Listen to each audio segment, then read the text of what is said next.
Agrégé d'économie, enseignant, philosophe, écrivain et éditeur, mais aussi musicien, Felwine Sarr a de nombreux talents et pose un regard exigeant sur le Sénégal, mais plus généralement sur le continent africain et le monde moderne. À l'occasion d'une de ses conférences francophones, M. Sarr a répondu favorablement et avec une extrême gentillesse à l'invitation de Yati Brez pour converser autour de thèmes qui nous sont chers et ont inspiré notre réflexion. Bonjour Felwine, très heureux de t'accueillir parmi nous aujourd'hui. Au nom de tous mes camarades, l'idée de cette discussion entre nous, c'est notamment orienté autour de ton dernier ouvrage qui nous a beaucoup inspiré. La première question qui nous venait spontanément, que je relaye, c'est par rapport à l'affirmation que tu martèles un petit peu dans ton ouvrage sur le fait que le continent africain n'a personne à rattraper. Et ça nous intéresserait que tu puisses peut-être développer un petit peu ce qu'il y a derrière cette affirmation, si tu le veux bien. En fait, l'idée c'est que généralement le continent africain, lorsqu'on en parle, donc lorsqu'il est objet de discours et qu'on tente de lire ces dynamiques sociétales et qu'on les évalue, c'est toujours sous le modèle de la comparaison, du déficit, du handicap et du manque. Rarement on a une réflexion sur l'Afrique qui tenter de comprendre ces dynamiques, tenter de voir ce que son réel nous dit pour lui-même, en dehors d'essayer de les mettre en regard avec d'autres dynamiques dans d'autres espaces et dans d'autres lieux. Le continent est souvent dit en retard puisqu'on estime son économie, on estime un certain nombre d'indicateurs statistiques et puis on les compare aux autres. Quand un pays comme la Tanzanie, sur 5 ans, double son revenu par habitant, c'est excessivement important. Vous allez les lire dans un journal économique que la Tanzanie fait 20 fois moins que le Japon. Au lieu de se poser la question de savoir quelles ont été les dynamiques qui ont permis à ce pays, en 5 ans, de doubler son revenu par habitant. Donc, qu'est-ce que ça signifie? Ça signifie en fait que le réel est ce qu'il est, mais fondamentalement, on est dans un espace du discours, qui est un espace de la représentation, qui est un espace qui signifie le réel, qui a un regard sur le réel, qui applique une grille, et qui fondamentalement ne nous dit pas la réalité, mais nous dit la manière dont nous représentons la réalité. Alors si on sort de ce régime-là, et qu'on considère que fondamentalement, ce qui est important, ce n'est pas de ressembler aux Allemands, aux Chinois, aux Tchèques, ou de les rattraper, parce que les aventures sociétales sont singulières. Elles sont incomparables, puisqu'elles ne se produisent pas dans les mêmes termes. Et que ce qui est fondamental, c'est de se dire, voici là où j'en suis, et voici ce que je peux faire. Voici mon potentiel économique, humain, démographique. Et où est-ce que j'en suis par rapport à ce que je peux réaliser? Est-ce que je suis loin de mon optimum ou pas? C'est pour moi ça la question fondamentale. Le continent a des défis à relever. Donc quand je dis que l'Afrique n'a personne à rattraper, je ne dis pas qu'elle n'a pas de défis à relever. Elle a des défis à relever et puis ces défis-là, on les connaît assez. Mais la question qui est importante pour moi, c'est de savoir là où elle en est, quelle est la distance qu'il lui reste à parcourir relativement à là où elle pourrait en être. Donc ça veut dire qu'elle tourne d'abord le regard sur elle-même. Si j'ai d'énormes potentialités économiques, culturelles, intellectuelles, démographiques, où est-ce que j'en suis dans la réalisation de ce potentiel-là? Donc ça veut dire que je sors de la course. Les aventures sociétales aussi, elles ne sont pas en course.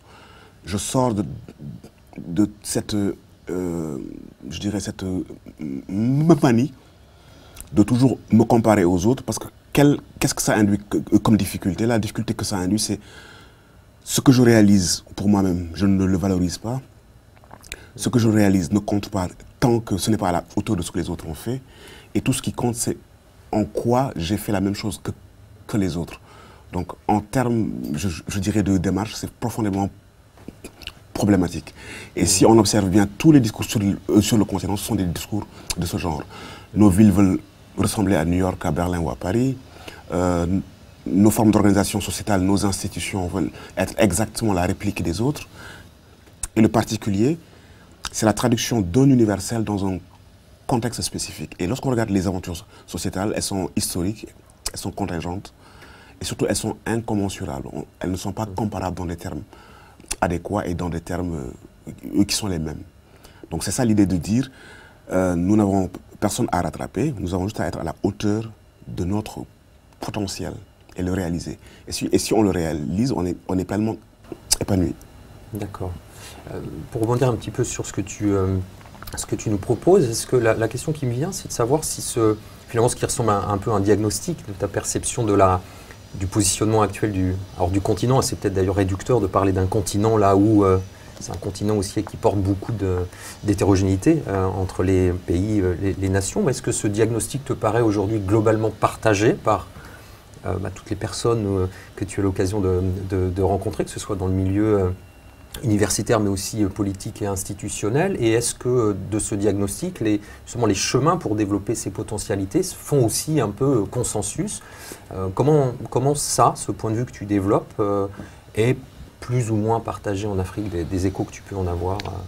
Non, je pense que le point de vue était implicite. Parce qu'en fait, ce que l'ordre dominant du discours avait comme proposition était une proposition tout à fait autre. L'Afrique est un continent en retard et il doit rattraper son retard économique. Le train du monde est en train de passer à la gare et le dernier wagon est là. Et hâtez-vous de monter dans le wagon, sinon vous allez être totalement largué. C'est ça le discours dominant. Mais je pense que les individus qui vivent dans le continent, qui ont une perception beaucoup plus fine de ce qui s'y joue, avaient le sentiment que la réalité était beaucoup plus complexe que le discours. Il y a toujours ce hiatus entre ce que l'on entend du continent, ok, oui, et ce que l'on en ressent et ce que l'on en perçoit. Et je pense que ce que l'on en perçoit était sous-représenté dans l'espace du propos et du langage. Et ce que j'ai eu comme retour, c'est un nombre important d'individus me disant oui, effectivement, nous sentions cela. Et nous pensions que oui, que ce n'était pas juste une question de rattrapage. Et que les questions étaient beaucoup plus riches que cela. Mais hélas,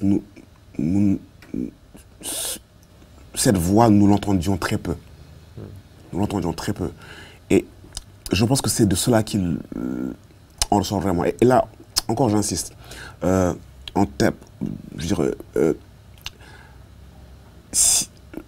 grande difficulté, c'est de se dire, le continent est pluriel, bien sûr, donc il y a de l'hétérogénéité, il y a de la multiplicité, mais le continent peut être considéré comme un projet et comme une entité symbolique.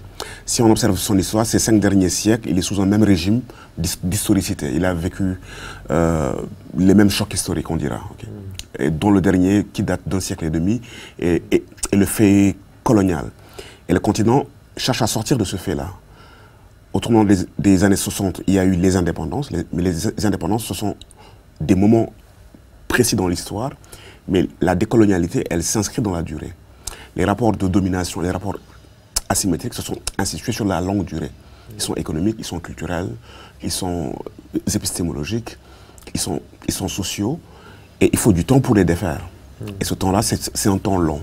Donc on est encore dans le temps de la décolonialité, où il y a un processus qui se met en cours et qui s'achèvera, mais qui n'est pas encore complètement achevé.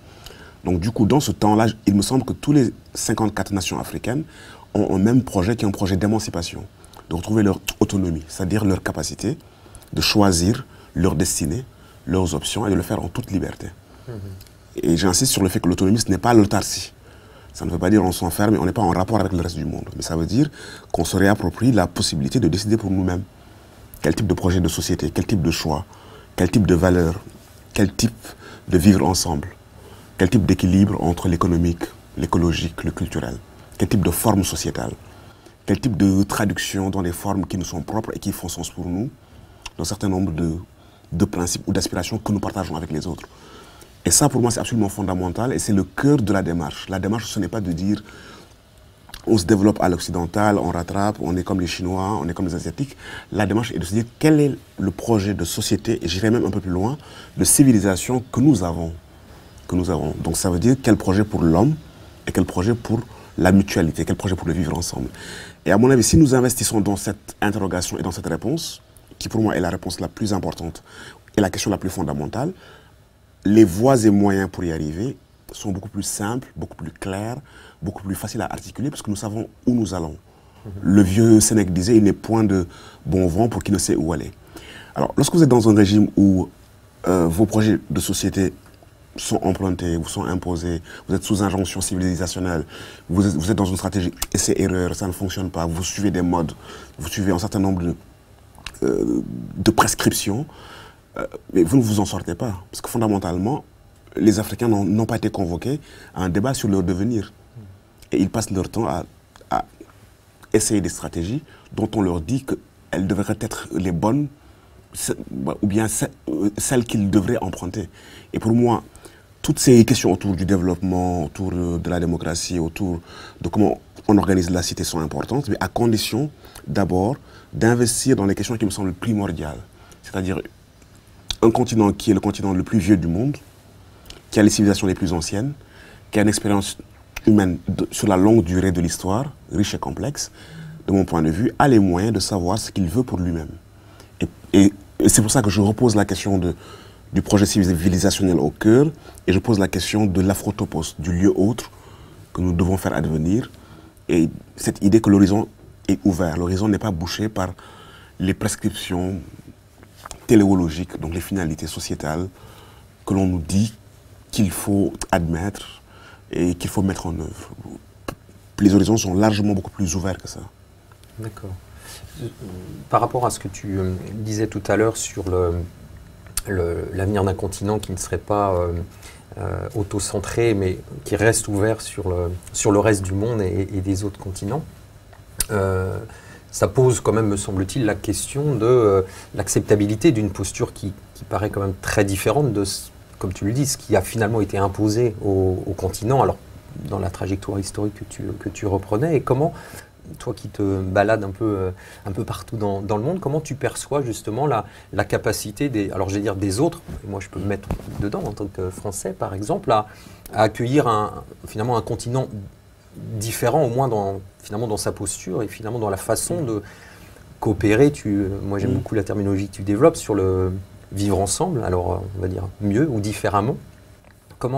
Qu'est-ce que ça renvoie finalement aux autres acteurs de la relation? Il y a ce que tu renvoies vers les Africains eux-mêmes, c'est l'autonomie, se choisir un projet civilisationnel, mais du coup ça semble aussi pouvoir renvoyer aux acteurs une forme d'invitation à regarder le continent africain, à peut-être développer une autre façon de faire que celle qu'on emprunte depuis un certain temps. Comment c'est reçu de ta perception aujourd'hui? Alors, généralement, j'ai trois types de réactions.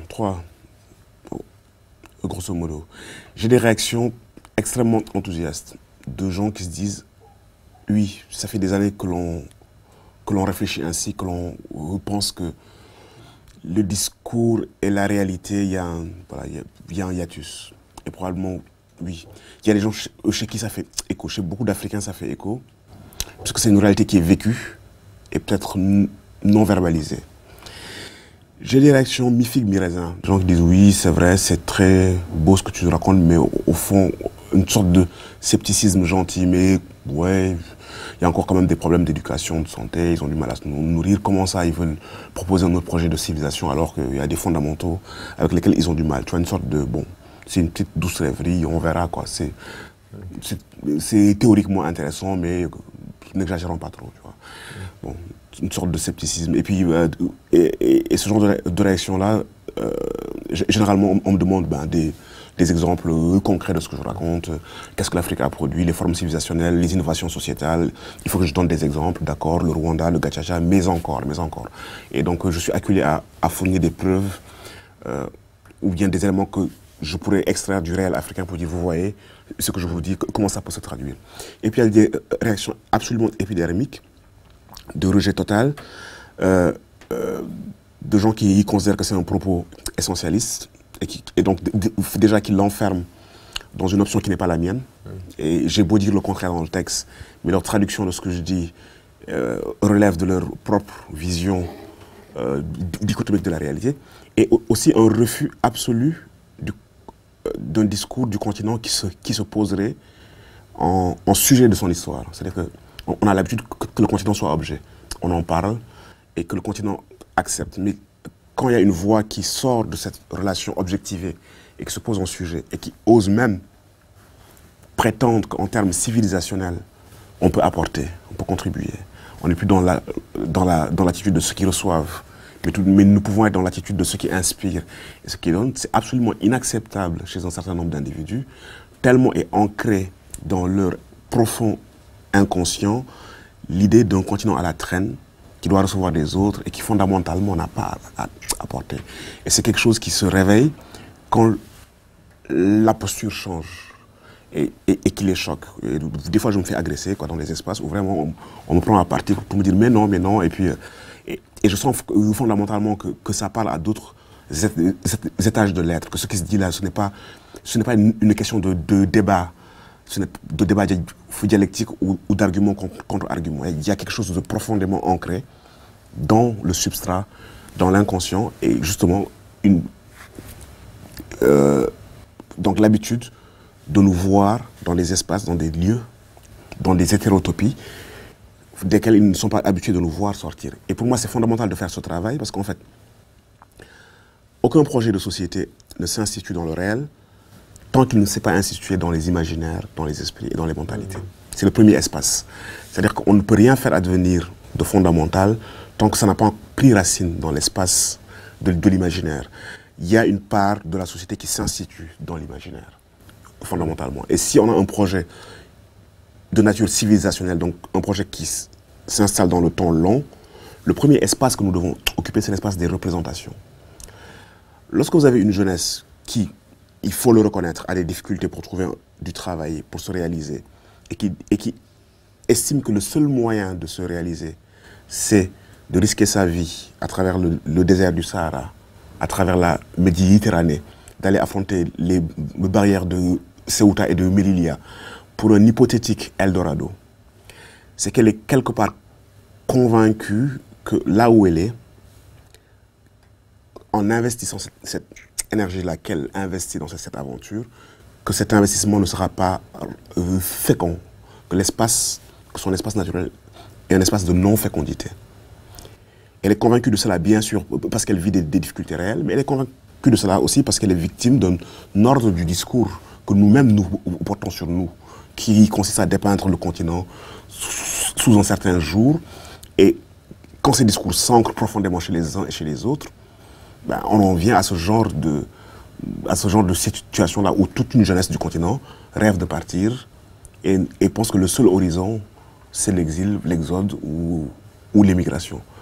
Bien évidemment, le phénomène est plus difficile et complexe, donc il emprunte à plusieurs logiques et rationalités. Mais la capacité de se représenter dans le miroir et de rectifier l'image de soi-même et le regard que l'on porte sur soi, pour moi, c'est un élément qui est absolument fondamental dans le processus. Le processus emprunte bien sûr à plein d'autres dimensions. Cette dimension-là, pour moi, elle est centrale. D'accord. Donc cette question de représentation, elle... Et de reconstruction de l'estime de soi. Ouais. C'est en fait ça l'idée. C'est qu'on ne réalise rien, on ne relève aucun défi si on ne s'estime pas, si on ne repossède pas ses propres forces. Et il ne faut pas oublier aussi que le continent sort d'un siècle de colonialisme et l'un des pires mots du colonialisme a été l'aliénation culturelle, mais au-delà de l'aliénation culturelle, a été ce qu'un Indien du nom de Rajeev Bhargava appelle la violence épistémique. Pour que le fait colonial ait pu durer, il ne s'agissait pas seulement d'occuper militairement ou économiquement et d'administrer des lieux. Il s'agissait aussi de systématiquement dénigrer, d'évaluer les systèmes de production de signification et de sens de ces espaces-là, pour convaincre les habitants et les élites que les systèmes de production de signification et de sens qui venaient d'ailleurs étaient meilleurs. Et c'est quand cette entreprise réussit que le fait colonial dure, quand les élites sont acquises à la cause, lorsqu'elles considèrent que leur culture, leur société comme espace de production de signification et de sens ne valent pas grand-chose. Et d'ailleurs, les résistances les plus fortes au fait colonial ont été des résistances culturelles, où les gens se sont appuyés sur des modes de production culturelle, sur l'islam, sur des cultures négro-africaines, pour garder leur langue, leur culture, leur identité et leurs espaces de production de signification et de sens. Donc il y a eu une violence épistémique extrêmement forte en Amérique latine, en Inde, en Afrique. Et les peuples qui s'en sortent, ce sont les peuples qui ont reconstruit leurs épistémies, qui ont reconstruit leur système de production de sens et qui les ont réhabilités et qui ont repris confiance en eux-mêmes, qui ont repris confiance dans leurs ressources culturelles et qui les ont activées dans un projet. Et ce moment de reprendre confiance en soi est un moment pour moi, qui est un moment important. D'accord. Et de ta perception, aujourd'hui, ce mouvement-là il est en marche. Et en mouvement. Il est en marche, il est en marche. Parce que je rencontre énormément de jeunes qui, effectivement, sont issus de plusieurs synthèses et qui vivent au quotidien la fécondité de leur part africaine. Ils savent ce que leur culture leur a apporté, ce que leur espace leur apporte dans la constitution de qui ils sont.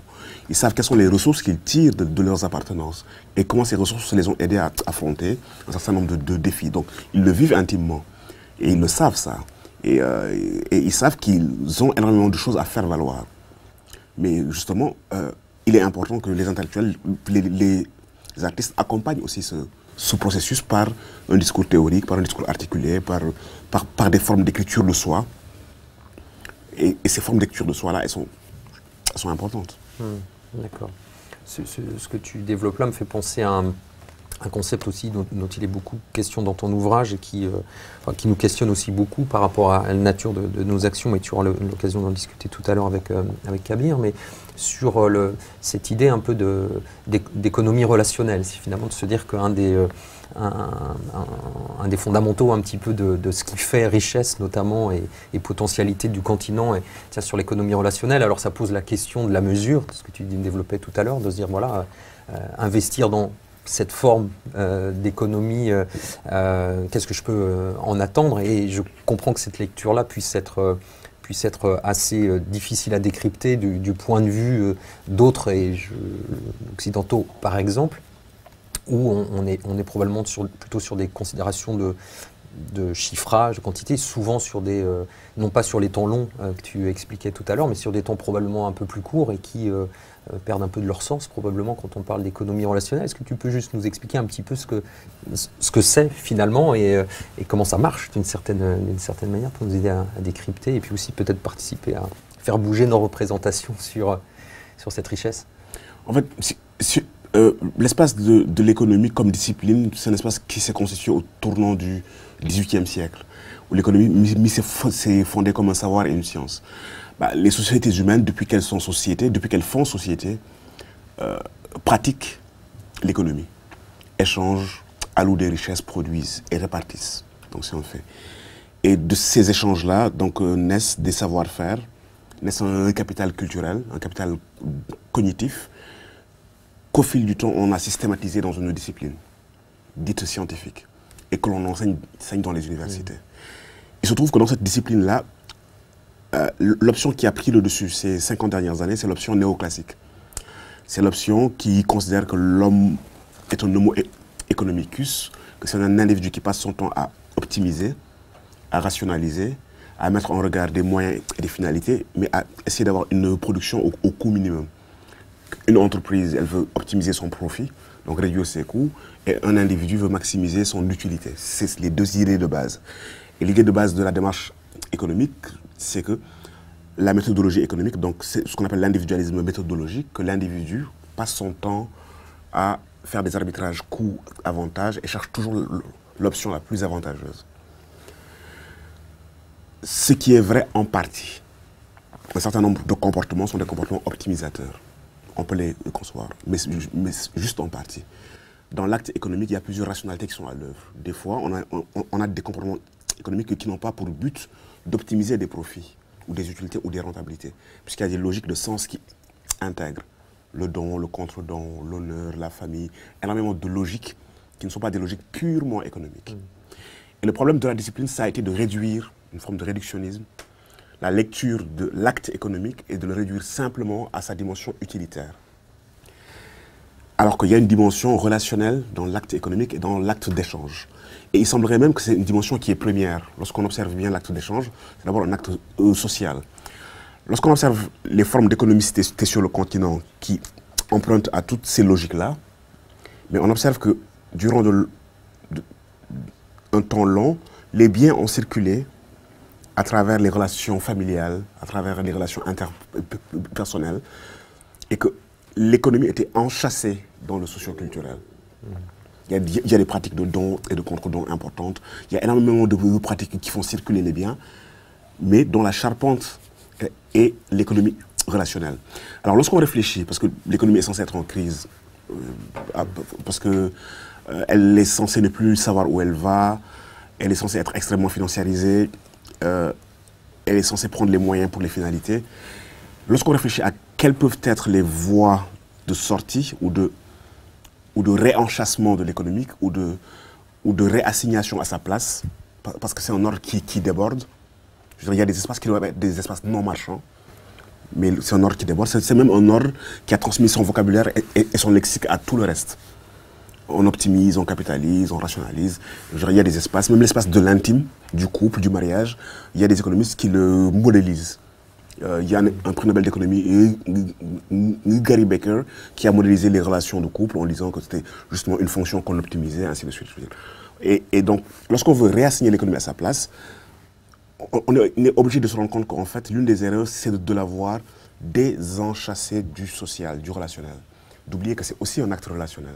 Et que fondamentalement, ce qui est important, donc le capital sur lequel il se fonde, une entreprise, une banque, la fiducia, la relation de confiance. S'il n'y a pas de confiance fondamentale, il n'y a pas d'échange.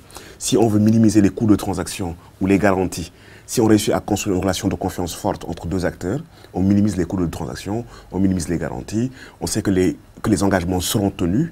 Donc ça veut dire que la production de la relation est la charpente sur laquelle se fonde l'économie matérielle.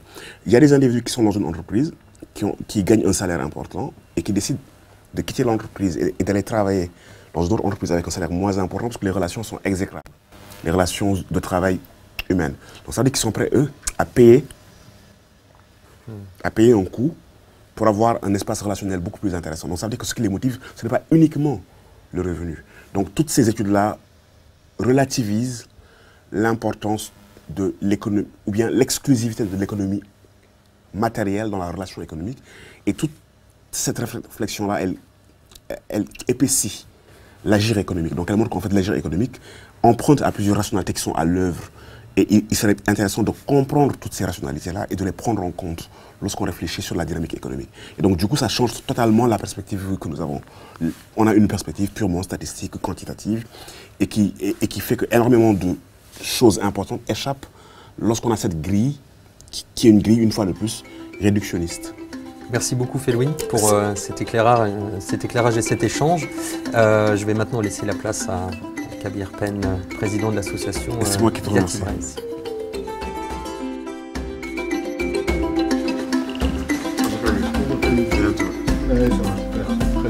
Ravi de recevoir à Rennes.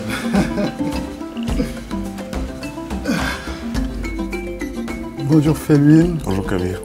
Ça fait très plaisir de te recevoir à Rennes, ça fait vraiment plaisir. Avec les soleils de Yatibres, c'est un doux rêve qu'on rêvait de t'avoir ici sur Rennes pour échanger autour de l'association Yatibres.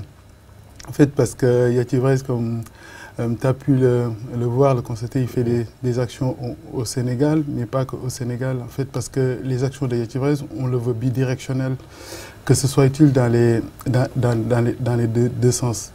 C'est une association qui utilise le basket comme catalyseur pour passer des messages par rapport à la santé, pour passer des messages par rapport à l'environnement et passer des messages par rapport à l'éducation. On envoie du matériel, soit du matériel sportif, scolaire et informatique pour équiper des écoles. Et aussi sensibiliser aussi, parce que ce qu'on fait, on ne veut pas que ramener le matériel, mais j'y vais au Sénégal avec les membres de l'association, les Bretons ici aussi, pour échanger avec eux, pour voir qu'ils voient sur place l'impact de ce qu'on fait ici là-bas, mais aussi qu'eux aussi qu'ils puissent imprégner dans la société sénégalaise.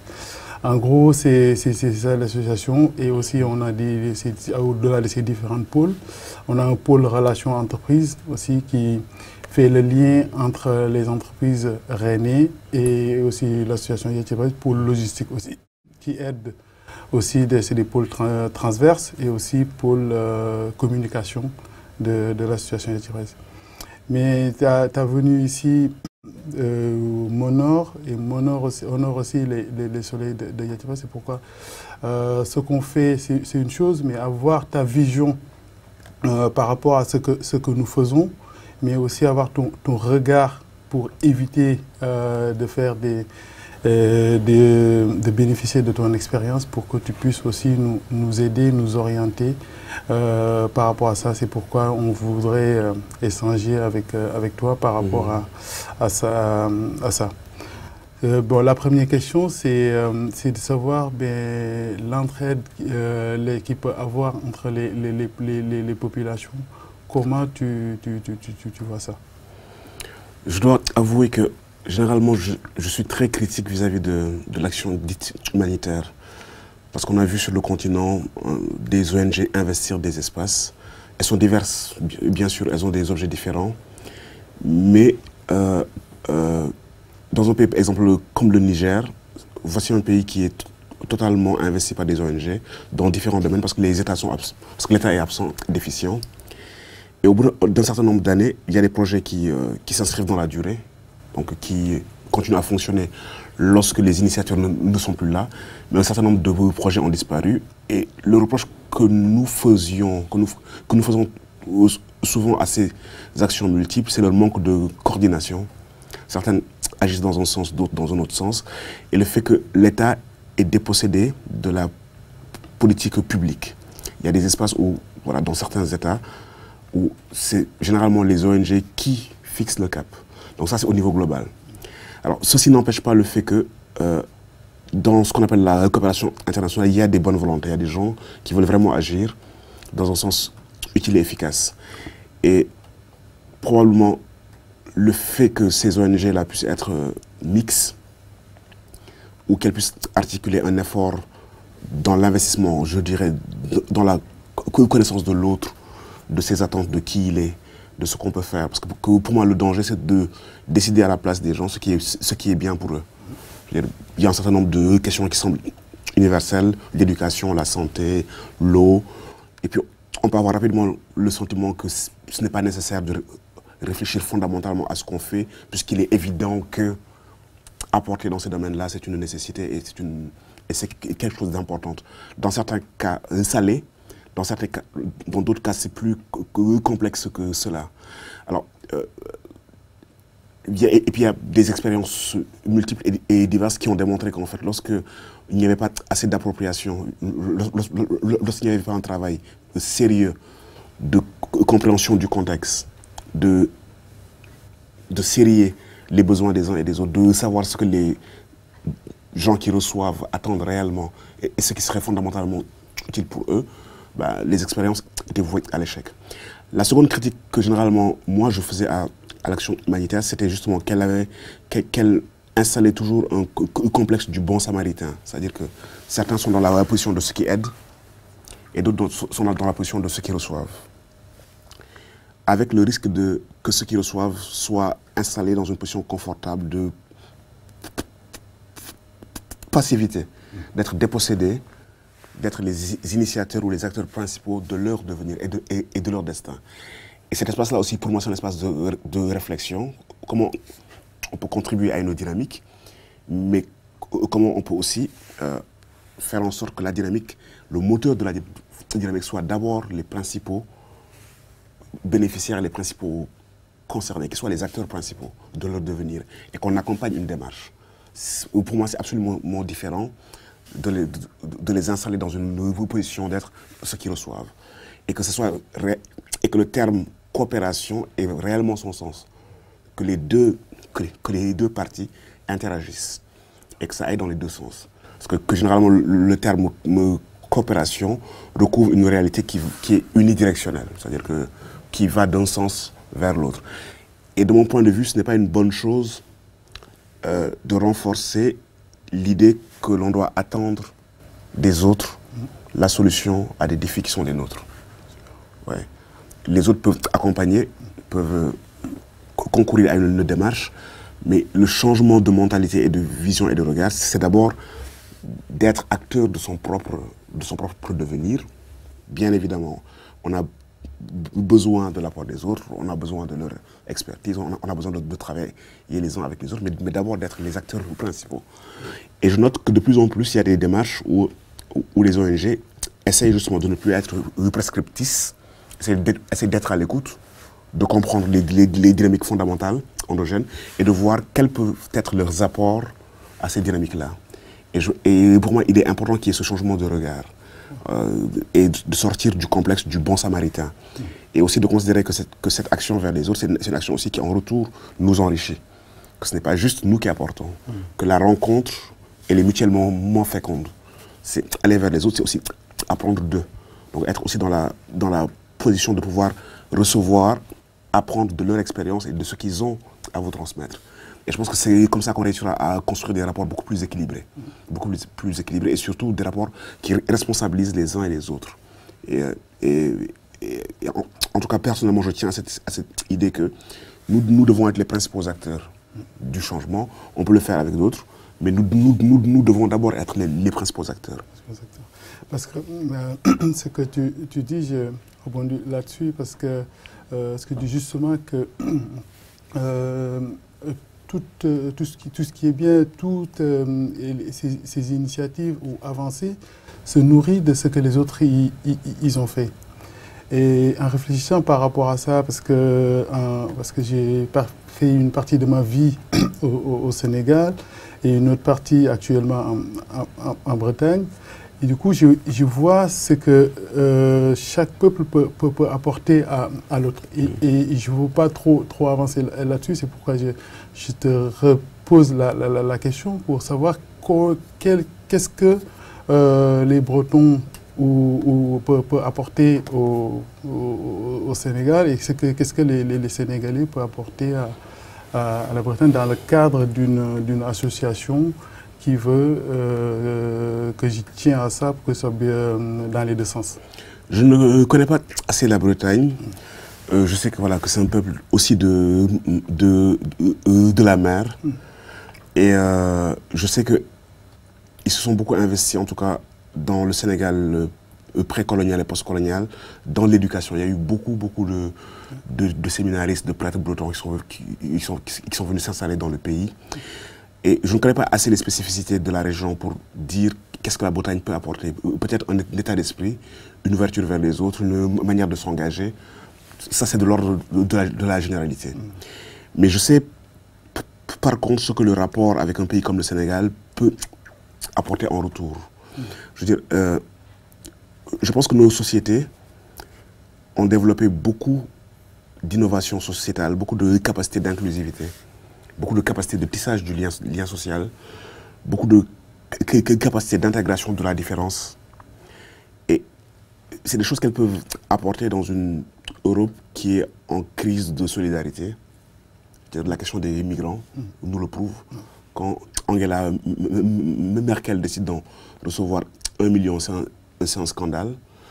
La France a décidé d'en recevoir 30 000.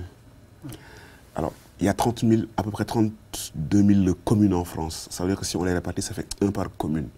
À mon avis, il y a la possibilité d'être un peu plus généreux. Donc, et sur, justement, énormément de problématiques liées à la société, à l'individu, au lien social, au rapport à autrui, aux valeurs humanistes. Il me semble que nos sociétés ont énormément de choses à apporter, à la fraternité, à la solidarité. Ça semble être des clichés, mais je pense que c'est une réalité profonde. Que c'est une réalité profonde. Et que dans l'échange, il y a cette forme de contribution-là que nous pouvons aussi articuler.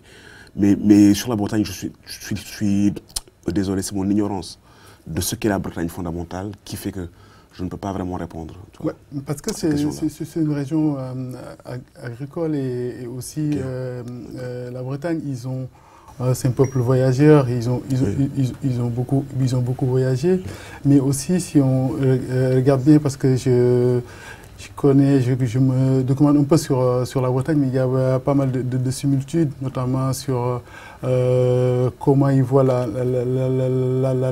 mort, le rapport qu'ils ont. Okay. Et aussi, il y a les druides et les bardes aussi dans la culture bretonne. C'est une société qui, à la base, était basée sur l'oralité. Comme en Afrique traditionnelle. Mais aussi chez les Bretons, ils ont aussi développé cette forme aussi, parce que les Bretons, c'est pas comme les Lyonnais ou les Parisiens. parce qu'ils ont lutté aussi pour arriver là ils sont, parce que voilà, je pense que aussi cette spécificité d'être des régions et d'être fiers de ce qu'ils sont, je pense que c'est en lien aussi avec les Sénégalais, parce que les Sénégalais est fier d'être Sénégalais comme les Bretons, mais aussi au-delà de ça, ils sont républicains comparé aux Corses et aux Basques. De ce fait, cette spécificité-là, je pense qu'il y a des liens que je perçois en tant qu'immigré. Mais aussi sur ce lien-là, nous, on a un projet par rapport à l'association, c'est mettre en place une école d'excellence comme l'école de Maria Mouba ou Prytanée militaire. Et cette école-là, on le veut que ce soit une école qui aide à développer le potentiel, parce que j'ai lu dans ton livre et je t'écoute beaucoup quand tu disais que le potentiel humain qui est en Afrique est aussi au niveau de l'éducation. Tout ce qui est recherche, c'est des filières qu'on peut développer. C'est pourquoi je me disais, créer une école qui va permettre à ces enfants-là de les recevoir de la 6e jusqu'à la terminale, pour qu'après ils puissent venir ici, profiter aussi des connaissances aussi bien scientifiques ici, pour après faire des stages pour acquérir aussi tout ce qui est organisation et méthode de travail ici, et retourner au Sénégal. Pas pour faire comme on fait ici, parce que j'en veux pas et les soleils ici n'en veulent pas, mais l'adapter par rapport à ce qui se fait au Sénégal. Je sais pas, est-ce que c'est une bonne méthode? Est-ce que c'est quoi les limites qu'on peut avoir par rapport à un tel projet? Et quels conseils peux-tu nous donner là-dessus? Si on réfléchit dans le cadre du Sénégal, ou même un peu plus largement dans le cadre des pays africains, il y a une constante. La pyramide des âges, elle a une base large. Ce sont des populations jeunes. Plus de 50% de la population sénégalaise a moins de 18 ans. Et si on regarde les projections démographiques du continent, dans 35 ans, on sera 2,5 milliards, donc 25% de la population du globe. Mais sur ces 2,5 milliards là, la proportion de gens âgés entre 15 et 45 ans, la plus importante du monde, sera africaine. Ça veut dire que la force vive de l'humanité sera principalement africaine. Et qu'est-ce que ça signifie? Ça signifie que l'enjeu de l'éducation est le principal enjeu. Quand vous avez la population la plus jeune qui est sur le continent, soit vous réussissez à l'éduquer, à accroître son capital humain, c'est un potentiel énorme. Si vous ne réussissez pas à le faire, c'est un risque énorme. Et ça, c'est vraiment le principal enjeu. Il y a des enjeux d'urbanisation des villes, comment on va les gérer, comment on va réussir à gérer ces flux de population-là, et puis articuler une gestion saine de leur environnement, l'enjeu de l'environnement qui est là. Donc il faut anticiper. Mais le principal enjeu, c'est l'enjeu de l'éducation dans les 30 ans à venir.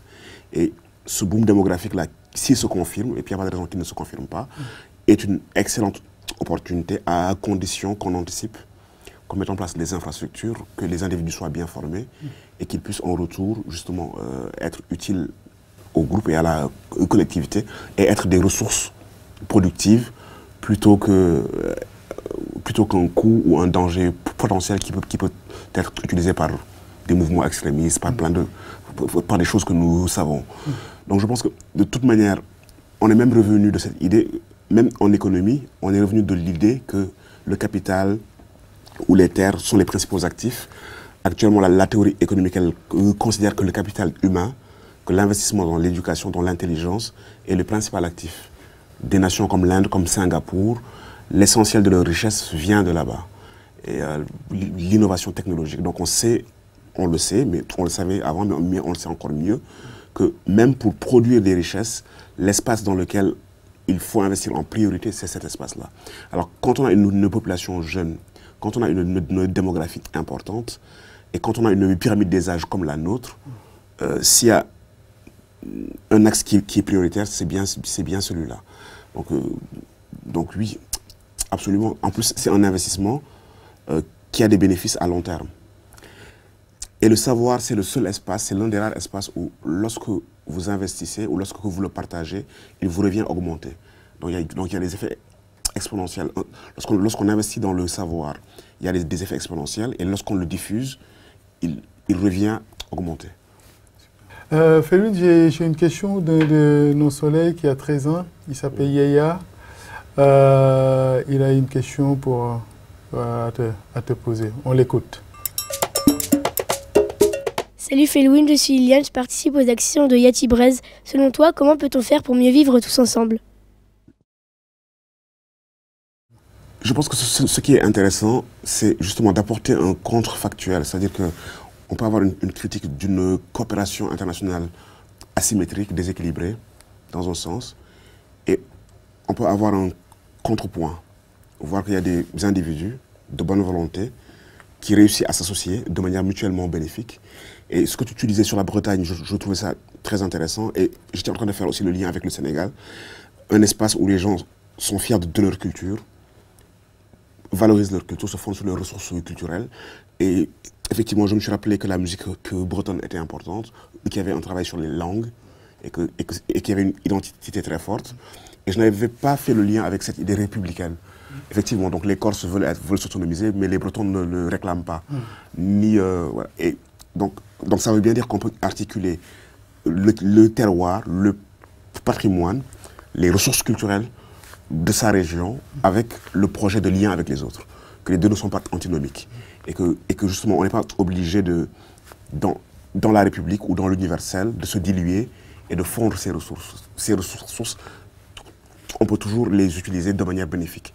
Donc je pense que des projets de coopération qui se fondent sur le respect mutuel profond, parce que ça aussi c'est important, le respect de part et d'autre, et qui se fondent sur l'idée que l'on peut réellement échanger et mutuellement se féconder. C'est des contrepoints à une forme de coopération institutionnelle dont les soubassements philosophiques sont critiquables des fois. Et je constate que les diasporas sénégalaises n'ont pas attendu en fait, elles font le travail. Dans la vallée du fleuve Sénégal, il y a énormément de villages, d'espaces qui sont équipés en termes d'écoles et qu'elles apportent ce qu'elles peuvent apporter, elles construisent des réseaux, elles construisent des circuits et que des fois, et que même généralement, elles le pallient à des déficiences de l'État et puis qu'elles n'attendent pas que l'État fasse tout. Et de mon point de vue, ça aussi, ça relève et ça participe d'une conscience aussi citoyenne où les acteurs se disent, nous avons des espaces d'action que nous pouvons investir et nous ne sommes pas obligés d'attendre que les institutions, les États soient toujours les moteurs de l'action utile et féconde. Et ça aussi, je pense que c'est un message qu'il faut propager, qu'il est possible de coopérer de manière mutuellement bénéfique et il est possible d'investir des espaces et d'y agir de manière utile, en dehors des grandes théories, en dehors des institutions, en dehors des grands discours. Et que les citoyens ou les hommes de bonne volonté n'ont pas à attendre. Ils peuvent déjà entreprendre des actions au bénéfice de la communauté. Bon, en tout cas, Felwine, merci d'être venu. Non, c'est moi qui vous remercie de l'invitation. Parce que c'est vrai que ça éclaircit toute notre démarche et tout ce que nous voulons faire entre les deux pays, les deux régions. Et puis, ton éclairage va nous aider à éclairer notre chemin vers une coopération, comme tu dis, si bien mutuelle entre les deux peuples. Un grand merci à vous et bonne continuation. Merci beaucoup.